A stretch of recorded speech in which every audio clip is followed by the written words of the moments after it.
It's September 5th, 2021. It's Rosh Hashanah, which they used to say Rosh Hashanah, and Labor Day. Again, still don't know what they mean.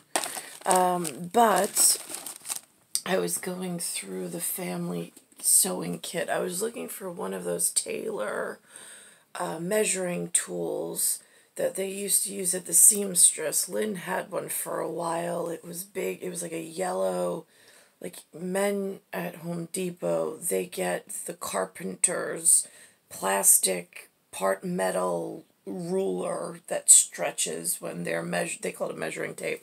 Well, the seamstress has one. I don't know the technical term for it, but whatever. Tailor uses it usually when you get clothes made. Not that I have that luxury. So instead I used a tool. I wrapped it around here, down to the thread. I was measuring because I was just curious. From, say, Quebec down to Chile, since Christopher and that Columbus, and they had a fight over some kid, right? So, it's just about as long of a stretch, north to south, landmass-wise, as it is from, let's say, somewhere in, I don't know, the Iber Peninsula. If we go from that tip all the way over to, what is that, I said I was going to botch this one up. Anadir Plateau. Oh my goodness. Sea of, OK Hot SK. Right. Yeah, I don't know that's how they spell it. OK Hot SK.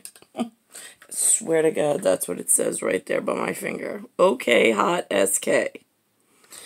So now, if I stretch from the Iber all the way over to Siberia part over here, all the way to that sea of nobody's ever heard of it except like maybe 5 people, it's about the same distance as if I go from Quebec all the way south to the Cape of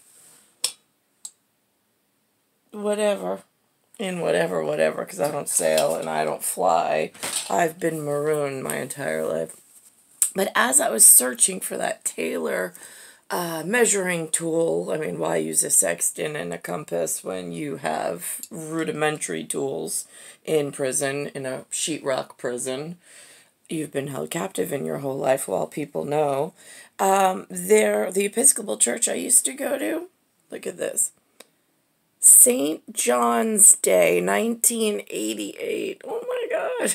That was when I lived in Cold Spring Harbor and had to go to Sunday school every Sunday, not that we learned anything.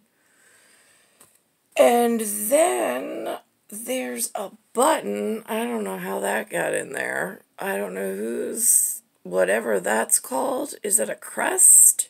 Is it a family crest? Is that an emblem, an embossment, an insignia? I don't know. But it's a button to somebody's jacket. I think it was the same day I was given this special thing to put on my lapel at Rudimentary. And I don't know who, I didn't even know that I had this pin. I really don't go into the family sewing box very often.